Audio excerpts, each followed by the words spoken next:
Hi, I'm Crad. I'm Addison. And I'm October. There's 3 of us, and hopefully more than 3 of you. And I'm Kristen the Cosplayer. We're here at Warp 1 Comics talking about video games. That's a good question.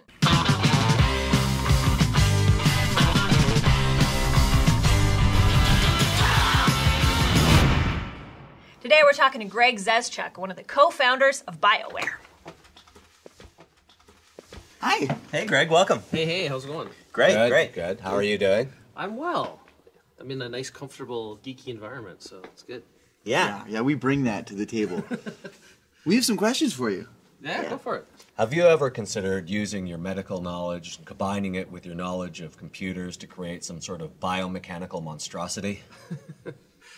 I have not considered that, though. I keep trying to figure out how I can, at the end of my life, turn into a robot. That's my scheme. Download your intelligence into some sort of immortal, mechanized... Really big one. A big one? Yeah, really big one. Are we talking Jaeger-sized? Oh, yeah. When you were a kid and you first found a video game, you're like, I can't put this down. I love this. What was the first game that did it for you? Oh, I totally remember that. That was at my relatives, my cousin's house up in Peace River, so 5 hours from Edmonton. They had a kind of a Coleco version of Pong, so it was really like one of those paddle games on, and those are the ones that in the old days the TVs would get burned in. So we'd drive up to Peace River for 5 hours, play for an hour, and then not be able to play for the rest of the weekend. And we'd be like, "Come on, let us play the game." And then our parents we'd go back home and we'd say, "Hey, can we go to Peace River next weekend?" They're like, "You're out of your mind." He goes, "No, we can play that game for 1 hour on a 10-hour drive." And you're like. And so that was actually what my childhood was like. I understand that in addition to being a doctor and creating a very successful video game company, you're a man who enjoys beer.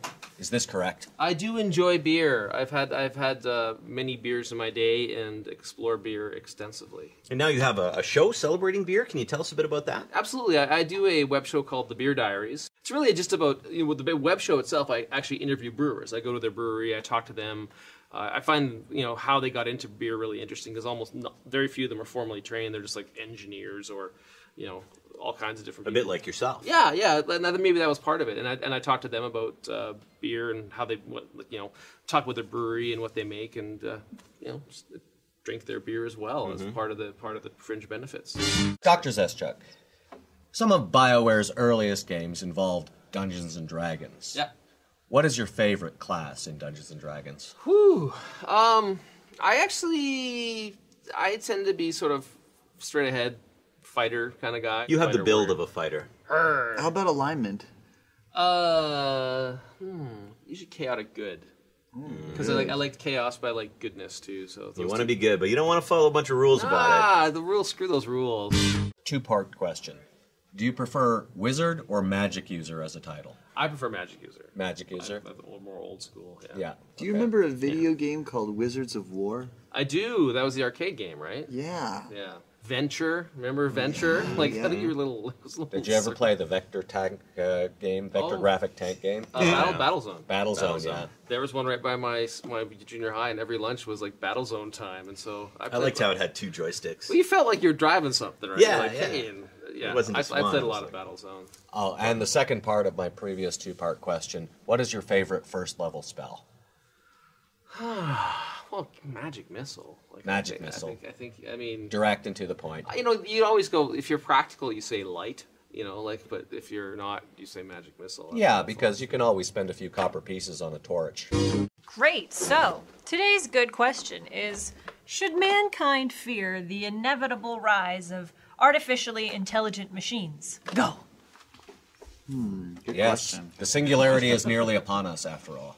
Yeah, when the first computer becomes self-aware, what will happen? I don't think they'll inherently be evil. It's one of those things where they may want to help us because we're so pathetic. That's another thing. There's People don't consider that. What about helping us because we're so pathetic? That's what they've been doing so far. Yeah. Isn't there a chance that they would just worship us as creators? Because I know as a human being, that's what I was raised to do. Except for the problem is we wouldn't be like mythological and mysterious to them. They'd see us and kind of go, "You guys made us. You're responsible for us." So what's the verdict then, gentlemen? Should we be afraid of intelligent machines or not? I'm still a little afraid because I think they'll think we're stupid. Because I sure do. I'm afraid of them, but I think they're going to be more afraid of the machines that they create. So next generation will win. I think we should be afraid of intelligent machines on a case-by-case basis. Friendly ones like Astro Boy, not so much. HAL or Ultron, definitely. Powerful stuff. Powerful stuff here. Tell us what you think in the comments section below. Are you afraid of the inevitable rise of sentient machines? We'd like to thank Warp 1 Comics and Greg Zeschuk. Thanks, bud. Tune in next time for what's a good question? Oh, that's a good question. Good question. Now we just sort of banter over the credits. Yeah, Sort of talk show. it will Oh, yeah. fade. We just didn't pretend. that's I hope that it can actually go to silhouette. Hello, viewers. This is an extra special added bonus that you are getting for free. And we want to give you something for free. Did you enjoy our discussion with Greg Zeschuk about intelligent machines? If so, leave a comment below. Whichever one we find most insightful and intelligent has a chance to win this, a replica of an M3 Predator pistol from the Mass Effect universe. Comes with this free box. And that box will be signed by actor Mark Meer, who provides the voice of Commander Shepard. Don't ask how we got him to do that. Also, we might get Greg to sign it too. He already left, but we'll try to track him down. It's just a replica, guys. It's just a replica. Laser cannons don't exist. Don't pull the trigger too hard. I don't get where the bullets go in and how they come out. Heat sink system.